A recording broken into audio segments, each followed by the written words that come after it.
সেই বিষয়ে 2 বছর ধরে কি আপনারা কি আঙুল চুষছিলেন? এতদিন করতে পারেননি, আজ যখন ভোট এসছে আপনারা চলে এলেন হ্যাঁ দোষী তৃণমূল, বিজেপি পবিত্র এই করার জন্য। তারা এখন আর ইডির কাজ করছে না, তারা এখন কেন্দ্র বাহিনীর লেঠেল হিসেবে কাজ করছে। কেন্দ্র বাহিনী যদি বলে বসো বসছে, কেন্দ্র বাহিনী যদি বলে ওঠো উঠছে। আপনারা আজকের আইপ্যাক অফিসে এসে হামলা করলেন আর ক্যামেরার সামনে নাটক করে মনে করছেন গণতন্ত্রের পূজা করছেন, নয়, আপনারা কিন্তু আজকের গণতন্ত্রের হত্যা করলেন। দেখুন, আজকের তৃণমূলের আইপ্যাক অফিসে হামলা করা শুধু একটা দলীয় সংগঠনকে মানে আক্রমণ করা নয়, এই আক্রমণটা হলো একটা প্রশাসনের বিরুদ্ধে আক্রমণ। কারণ আজকে দেখুন, ইডি যাদের কাজ চোরকে ধরে আনা, কালো টাকাকে সাদা করা ইত্যাদি ইত্যাদি বিষয়ে তাদেরকে হস্তক্ষেপ করা দরকার, তারা এখন আর ইডির কাজ করছে না, তারা এখন কেন্দ্র বাহিনীর লেঠেল হিসেবে কাজ করছে। কেন্দ্র বাহিনী যদি বলে বসো বসছে, কেন্দ্র বাহিনী যদি বলে ওঠো উঠছে। যদি আপনারা কোনো নোংরামো করেছেন, পশ্চিম বাংলার প্রায় 12 কোটি মানুষ রাস্তায় নামবে, আর ছাত্র সমাজ কিন্তু চুপ করে থাকবে না। আপনারা সকলেই জানেন যে ছাত্র সমাজ যখন আন্দোলনে নামবে, ছাত্র সমাজ যখন রাজপথে নামবে, এরা কিন্তু অন্যায়ের কি করে প্রতিবাদ করতে হয়, অন্যায়কে কি করে রুখতে হয়, ছাত্র সমাজ ঠিক দেখে। মানবিক মুখ্যমন্ত্রী যেরকম ভাবে চালাচ্ছে, ইতিপূর্বে অন্য কোনো মুখ্যমন্ত্রী নেতা নেত্রী কোনোদিন চালাতে পারেনি। আজকে আমরা ইডিকে আর ইডির চোখে দেখছি না, ইডি এখন তো দালালের মতো পরিণত হয়েছে। যখন একটা মানুষ কোনো অন্যায় কাজে জড়িত, তাদেরকে ধরতে পারছে না এরা। যখন মোদি সাহেব বারবার বলছে কালো টাকা সাদা করবে, কালো টাকা সাদা করবে, সে কালো টাকা আজও সাদা হলো না। বহু অন্যায় কাজ যেগুলোতে ওদের হস্তক্ষেপ করা দরকার নৈতিকভাবে, সেটা তারা হস্তক্ষেপ না করে আজকের তৃণমূলের যে আইপ্যাক অফিস ছিল এখানে অনৈতিকভাবে সেখানে হস্তক্ষেপ করলো। এর জন্য আমরা তীব্র নিন্দা জানাচ্ছি, তীব্র প্রতিবাদ জানাচ্ছি। ওনারা ভাবছেন হয়তো কেন্দ্র থেকে বারবার পাঠাবেন, ওনারা বর্গির মতো আসবেন, কথা না বলে, কোনো পারমিশন না নিয়ে সোজা ঢুকে যাবেন কোনো একটা অফিসে, কোনো কথা হবে না, বাংলার মানুষ চুপ করে থাকবেন। ভুল ভাবছেন। বাংলার মানুষ সবসময় চুপ থাকে এর মানে এই নয় যে ওরা সবসময় চুপ থাকবে, কথা কিন্তু এরা বলতে জানে, প্রতিবাদ করতে জানে। আপনারা আজকের আইপ্যাক অফিসে এসে হামলা করলেন আর ক্যামেরার সামনে নাটক করে মনে করছেন গণতন্ত্রের পূজা করছেন, নয়, আপনারা কিন্তু আজকের গণতন্ত্রের হত্যা করলেন। আপনারা একটা দলের আইপ্যাক অফিসে গিয়েছেন, যদি নৈতিকভাবে আপনারা কোনো কিছু করতেন, নৈতিকভাবে সব কিছু দেখতেন, বিষয়টা ভিন্ন। কিন্তু আপনারা অনৈতিকভাবে গিয়েছেন সেখানে, অনৈতিকভাবে আমাদের অফিসের বিলপত্রগুলো যদি আপনারা নিয়ে আসার চেষ্টা করেছেন, এটা অবশ্যই নিন্দা, আমি তীব্র নিন্দা জানাই। আপনাদের সাহস কি করে হয় যে আপনারা বিনা অনুমতিতে, বিনা কারণে, বিনা কোনো খবরে আপনারা ঢুকে গেলেন টুক করে? মানে আপনাদের মতো মানুষদেরকে যারা সম্মান করবে তারা এখন লজ্জিত বোধ করে যে আপনাদেরকে সিবিআই ইডি হিসেবে মেনে। আপনারা যখন ভোট আসে তখন আপনাদের আসার সময় হয়, আপনারা একটা বৃহৎ বিষয় তুলছেন বছর 2-2.5 আগে, সেই বিষয়ে 2 বছর ধরে কি আপনারা কি আঙুল চুষছিলেন?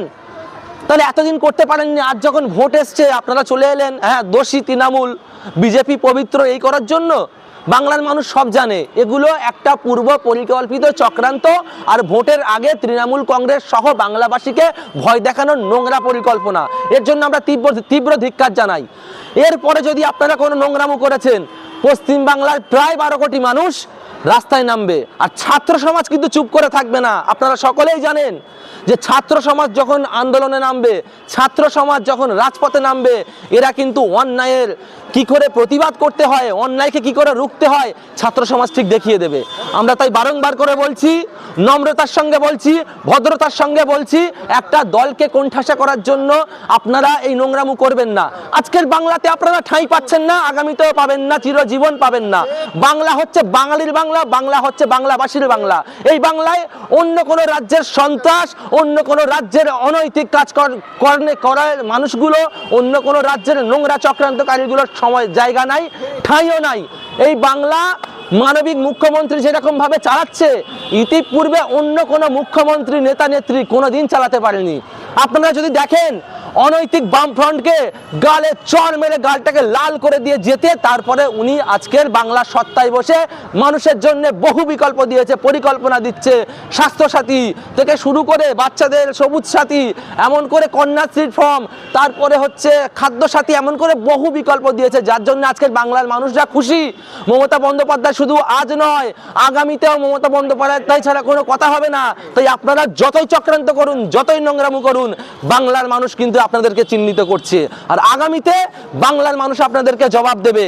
আপনারা আজকের ইডির নামে যে নোংরামু করছেন, আপনাদের কাজ হচ্ছে যে মানুষের অনৈতিক কাজগুলোকে ধরে ধরে বের করা, নৈতিকের দিকে নিয়ে যাওয়া। আজকের আপনারা কেন্দ্রের কথা শুনে আপনারা বাংলায় এসে নোংরামু করছেন, বাংলায় এসে মানুষের গণতান্ত্রিক অধিকারকে ছিনিয়ে নেওয়ার চেষ্টা করছেন। এর জন্য কিন্তু আমরা সোচ্চার হব। তাই আপনাদেরকে বলবো, সাবধান হয়ে যান এবং নৈতিক কাজের দিকে আসুন। মানুষ আপনাদেরকে অ্যাকসেপ্ট করবে। না হলে এই বাংলায় যতই আপনারা ছল চাতুরি করেন না কেন, যতই নোংরা পরিকল্পিত করেন না কেন, মমতা বন্দ্যোপাধ্যায় আছে, অভিষেক বন্দ্যোপাধ্যায় আছে, অভিষেক বন্দ্যোপাধ্যায় মমতা বন্দ্যোপাধ্যায় থাকবেন এবং ভবিষ্যতেও মমতা বন্দ্যোপাধ্যায় অভিষেক বন্দ্যোপাধ্যায়ের হাতকে শুধু বাংলার মানুষ নয়, বাংলার ছাত্র সমাজরাও মজবুত করে আগামী সপ্তাহে মমতা বন্দ্যোপাধ্যায়কেই বসাবে। আর 2026-এ এই বাংলা থেকে বিজেপি সহ বিজেপির যতগুলো A team, B team, C team সকলকে ধুয়ে মুছে পরিষ্কার করে দেওয়া হবে। আর একটা কথা বলে দিই, যদি আরো নোংরামু করেন আপনারা, তাহলে খুব শীঘ্রই শুধু আপনাদের নয়, আপনাদের ওই পদ্ম ফুল উপরে আমরা ফেলবো এই বাংলা থেকে। কারণ বাংলা বিরোধী, বাংলায় যারা নোংরামু করে, বাংলার সম্প্রীতিকে যারা নষ্ট করে, তাদেরকে এই বাংলায় ঠাঁই নেই। এই বাংলায় বাঙালিদের ঠাঁই, এই বাংলায় কোনো গুটকা বাহিনীর ঠাঁই নাই। এই বাংলায় বাংলার মানুষরা থাকবে, এই বাংলায় বাঙালিদের কথা চলবে, এই বাংলার মানুষরাই এখানে রাজত্ব করবে, এই বাংলায় মমতা বন্দ্যোপাধ্যায়কে বাংলার মানুষ এগিয়ে নিয়ে যাবে। তাই যতই করো কলকাঠি, 2026-এ আবারও নবান্নে যাবে হাওয়াই চটি।